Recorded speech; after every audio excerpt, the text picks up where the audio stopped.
Hello, everyone. Welcome to another episode of Kevin Wise on GeoSynergetics. Today, I have a live patient advocacy for you guys, which we've received in the past 24 hours.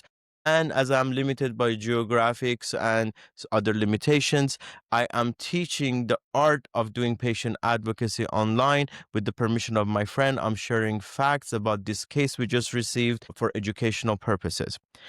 The facts are: patient, a middle-aged female with only one family member out of state, and she wishes not to contact the family member.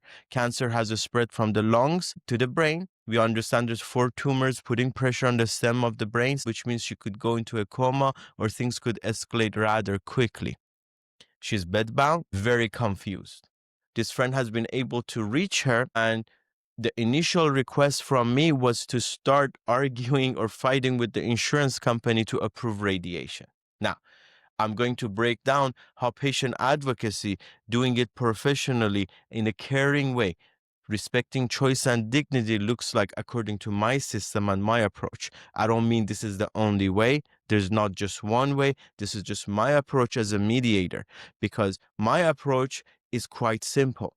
You're there to collaborate. The role of an advocate is not to argue with the clinical staff, the physicians, the providers, and create more conflict. The role of an advocate, more than anything, is to facilitate communication, to listen.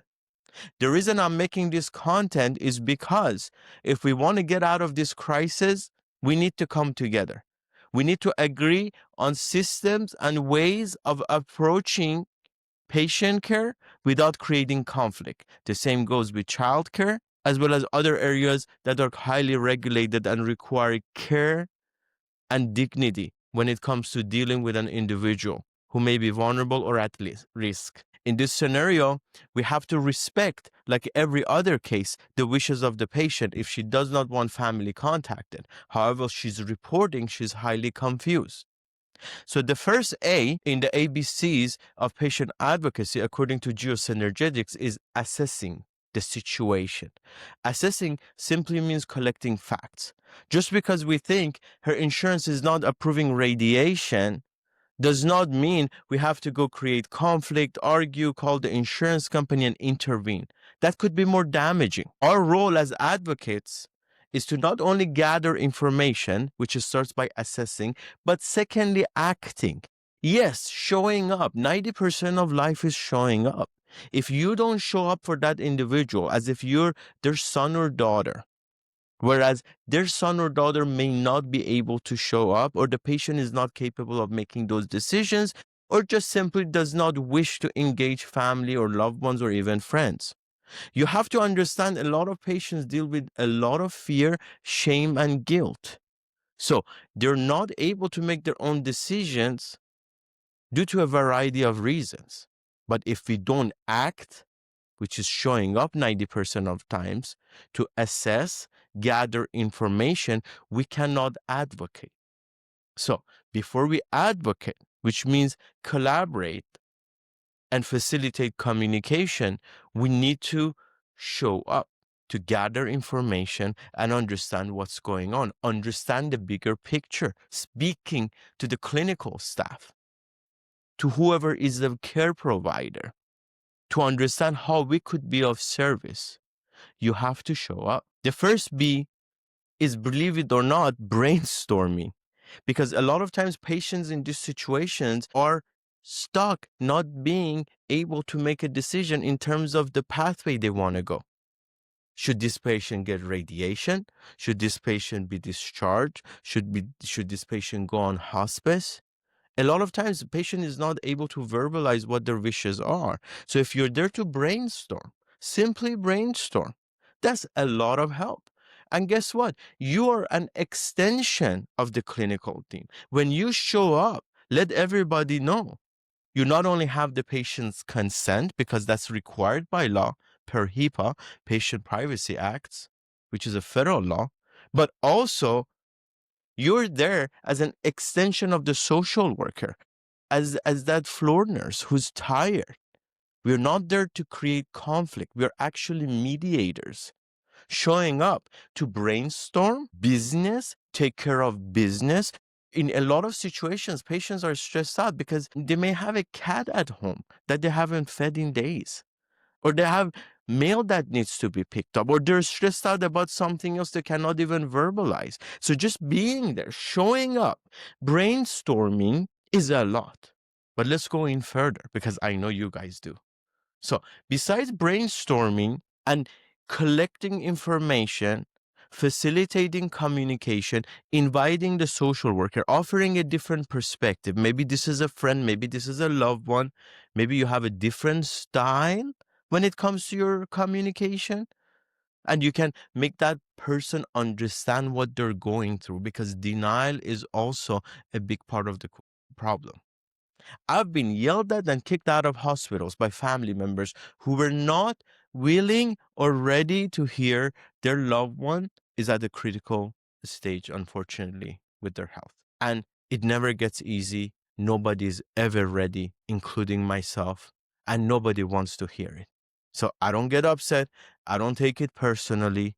If they needed to yell and kick me out, and I've seen many light workers, nurses, social workers who take it all in, but they understand from a higher perspective that this is not your average situation. So it requires above average skill sets, which is what we're talking about. Being a mediator, being a facilitator, helping there to take care of business, administrative stuff. Maybe the patient does not know if she should be a DNR, do not resuscitate. Maybe she doesn't know if she wants to go on a G tube, on a feeding tube, or a ventilator, and she's not comfortable discussing that with family even. But you have to believe you can help. If you cannot believe, if you cannot show up, it's better not to get involved. If you have any emotional issues where you cannot take pressure, maybe it's best if you get someone else, because you're there to collaborate. You're there to collaborate with the clinical staff, the social worker. Actually, clinical staff, social workers, case managers, they all love when an advocate shows up, a third party from outside offering a different perspective, maybe information they didn't have. Do you know in how many situations I went to a rehab to visit a patient, let's say, and the patient is like, "Sir, I'm being discharged after a year. I have no running electricity or water at home." Nobody is willing to listen. How are they sending me home? I've had case after case when after discharge, things got really bad. So a patient needs an advocate at every stage, whether it's the stage 4 cancer to a rehab, recovering from a knee surgery, let's say, or a fall.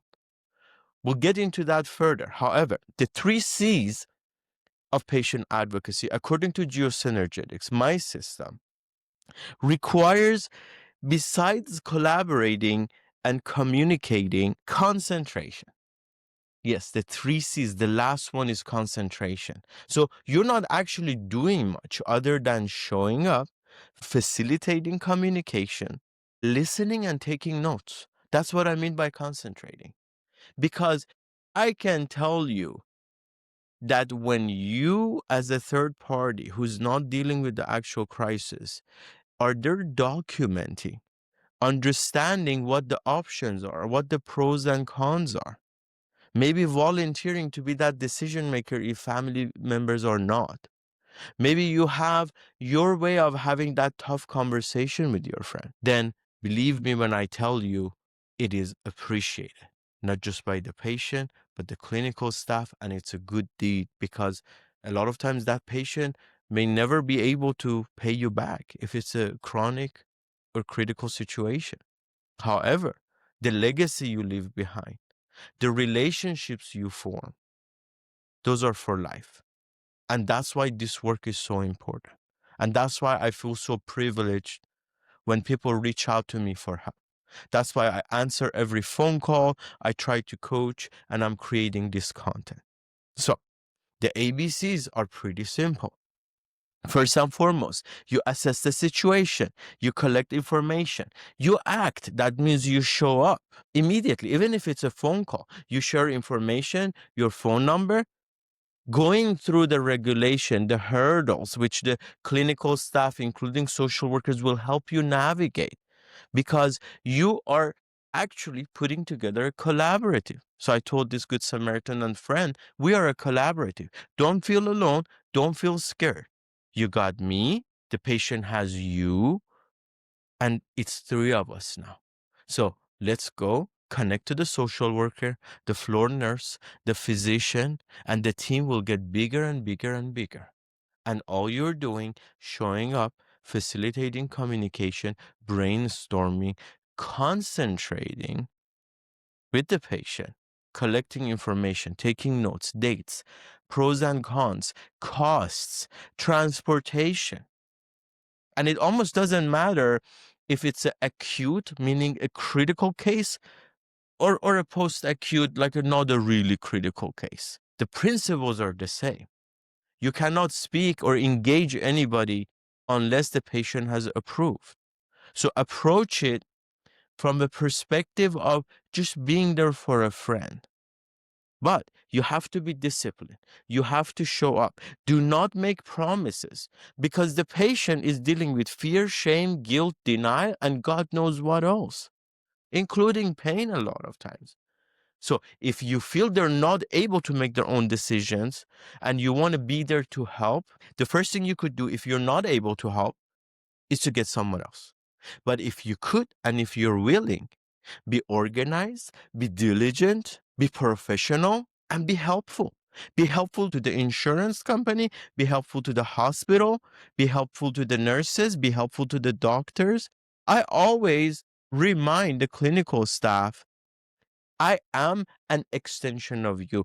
I am here to help you. I'm not just here for the patient. So your role is to mediate more than anything. Brainstorm, communicate, collaborate. Very simple, very simple. That establishes emotional support for the patient, including the clinical staff, which is needed. They deal with a lot. Let's acknowledge that, as well as social support, because you may figure out something that that patient is not able to figure out. And a lot of times the clinical staff will help you, but you got to ask the right questions. If you don't show up, you cannot ask the right questions. So show up and be collaborative, and the rest will fall into place. It's that simple. It's about choice and dignity of the patient, but you also respect the choice and dignity of the clinical staff. I'm not saying if they make a mistake, don't bring it to their attention. But an advocate's role is not to create conflict. In fact, quite the contrary. The role of an advocate is to mediate and facilitate communication in an organized manner as an extension of the patient and the clinical staff. And that is the very definition of a collaborative. A collaborative is simply a team. And GeoSynergetics is about collaboratives, doing teamwork. It almost doesn't matter what situation the patient is. If you have those skills and you're willing to volunteer, you can change lives. You can save lives. You can be a hero. I'm a nobody, but I figured this out through trial and error. It was, in a way, working with families my job. And I feel honored and privileged to be in this position today, even speaking to you about this. So let's come together, leave any comments, questions, and I wish every patient out there healing and a speedy recovery. Thank you for listening.